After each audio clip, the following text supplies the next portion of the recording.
जी नाज़रीन, ब्रेक के बाद खुशामदीद। जैसा कि मैं कह रहा था कि आज एनआरओ केस के हवाले से सुप्रीम कोर्ट में जो प्रोसीडिंग्स हुई हैं उसके ऊपर बात करेंगे। हुकूमत के गिर्द घेरा तंग होता हुआ नजर आ रहा है, क्या होने जा रहा है इसके ऊपर आज अपने मेहमानों से बात करूंगा, उनका तारुफ कराता चलूँ। मेरे साथ हैं पाकिस्तान तहरीक इंसाफ के रहनुमा आजम खान स्वाति, प्रोग्राम में खुशामदीद। उनके साथ तशरीफ रखते हैं पाकिस्तान मुस्लिम लीग नवाज के रहनुमा डॉक्टर तारिक फजल चौधरी, आपको भी प्रोग्राम में खुशामदीद। लाहौर स्टूडियो से हमें ज्वाइन किया है advocate supreme court of Pakistan Salman Akram Raja ने, आपको भी प्रोग्राम में खुशामदीद।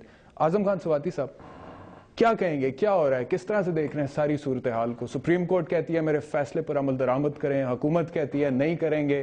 सदर जरदारी बड़ी जज्बाती बात करते हैं इस हवाले से कि मोहतरमा की कब्र का ट्रायल है अगर ये होता है।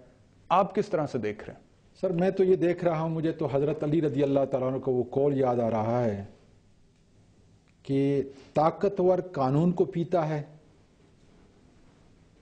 और कमजोर को कानून पीता है, ताकतवर खुद कानून को पीता है। ये वही कुछ हो रहा है। और रहमान बाबा ने इस केस के बारे में बड़ी वजाहत के साथ जो है इसी बात को अपने पश्तों के पैराए में किया है। मैं लंबी बात नहीं करता, मगर आज जिस हुकूमत के लोगों से हमारा वास्ता है, ये उनका मुल्क नहीं है, उनके स्टेक यहां पे नहीं है। ये इस मुल्क के और इस मुल्क के कौम की बदकिस्मती है कि हमने उनको हुक्मरान बनाया और आज उसका खमियाजा हम भुगत रहे हैं। लेकिन ये तो जो आपका मौक़िफ़ है ना। देखें, मैं इसलिए इसका मुद्दई हूं कि एक केस नहीं, कई केसेस जो है मैं सुप्रीम कोर्ट में लेके गया और हर केस को उन्होंने अपने अमल से स्टॉप किया है। अच्छा, आप ये कह रहे हैं स्वाति साहब, आप ये कहते हैं कि ये लोग जो हुकूमत में बैठे हैं इनका स्टेक यहाँ पे नहीं है, ये रूल ऑफ लॉ के ताबे नहीं। आपने कहा ना कि इनका स्टेक नहीं है पाकिस्तान में। वो कहते हैं कि जितना हमारा पाकिस्तान में स्टेक और जितनी सैक्रिफाइस, जितनी कुर्बानी हमने पाकिस्तान के लिए दी है शायद ही किसी और ने दी हो। वो कहते हैं जुल्फिकार अली भुट्टो का खून बहा पाकिस्तान के लिए, वो कहते हैं मोहतरमा बेनजीर भुट्टो का खून बहा पाकिस्तान के लिए, शाहनवाज भुट्टो। सर इसका जवाब मैं फिर इस तरह दूंगा कि मेरा ये ख्याल है कि फिर पाकिस्तान और पाकिस्तान के अवाम से ये बदला लिया जा रहा है। अगर जिसने एक को शहीद किया कतन कानून से मुबर्रा नहीं, जिसने दूसरे को शहीद किया वो भी जालिमों की सफ के अंदर है। लेकिन आज पाकिस्तान के लोगों से उन शहीदों के एवज बदला लिया जा रहा है। इनका उनसे भी कोई तलक नहीं है, इनका तलक है लूट मार से, इनका तलक है नाइंसाफी से, इनका तलक है रूल ऑफ लॉ किसी तरह भी न मानने से। इन पर इल्जाम भी है।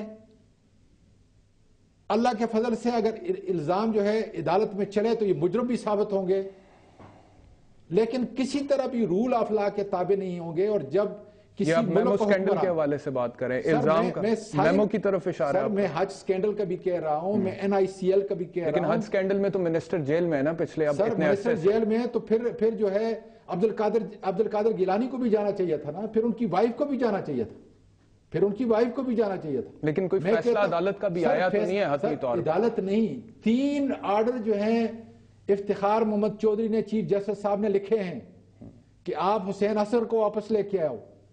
मेरा यह ख्याल है कि आपका ये आज को जो टॉपिक है वो इतना वसी है इसलिए कि उससे मेरे मुल्क की बुनियाद हिल चुकी है। चले, मेमो के हवाले से हमने कल आपको इनवाइट किया था लेकिन अनफॉर्चुनेटली आपसे बात नहीं हो सकी, लेकिन फिर किसी दिन इस पर बात करेंगे तफसील से। तारिक फजल चौधरी साहब, सुप्रीम कोर्ट ने आज जो भी अपनी ऑब्जर्वेशंस दी हैं फैसले के अंदर, बड़ी सख्त ऑब्जर्वेशंस है देखा जाए। अपने प्रोग्राम के इंट्रोडक्शन में मैंने उनका जिक्र भी किया।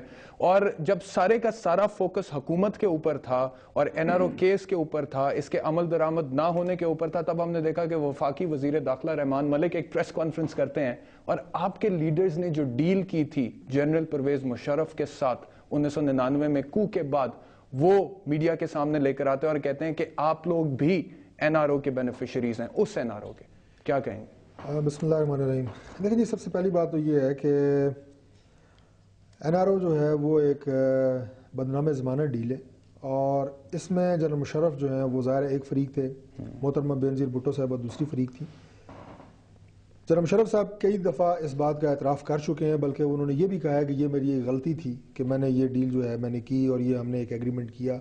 वो इसमें कोई शक नहीं है कि वो अपनी जगह पे एग्जिस्ट उसने किया। अच्छा, जब उसको पार्लियामेंट में लेके आया गया, आप पार्लियामेंट ने उसको डिसओन किया। हमने ये कहा कि ये दूसरों के जो गुनाह हैं वो पार्लियामेंट अपने जिम्मे क्यों ले। और सबसे बड़ी बात यह है कि एनआरओ के तहत जो अरबों रुपए की कौम की लूटी दौलत थी उसे आप रेगुलराइज कर रहे हैं, इसलिए इसको पार्लियामेंट ने वो नहीं किया। सुप्रीम कोर्ट में गया, गवर्नमेंट ने इसको डिफेंड नहीं किया सुप्रीम कोर्ट के अंदर। अब जब इस पे इसके फैसले के ऊपर अमल दरामद की बारी आती है, उसमें चूंकि अब बिग गन्स इन्वॉल्व हैं, इसमें गवर्नमेंट जो है ये लातो लाल से काम ले रही है। ये तो मुख्तसर इसकी समरी है। जहां तक ये बात है जी कि मियां नवाज शरीफ साहब की, देखें जब एक डील की बात आती है या एक एग्रीमेंट की बात आती है तो वो दो पार्टीज में उसी वक्त हो सकता है जब दोनों पार्टीज, जिस तरह अभी हम आमने सामने बैठे हैं, आजाद माहौल में बैठे हैं, कोई बात कर रहे हैं और कोई मुआहदा होता है, कोई डील होती है।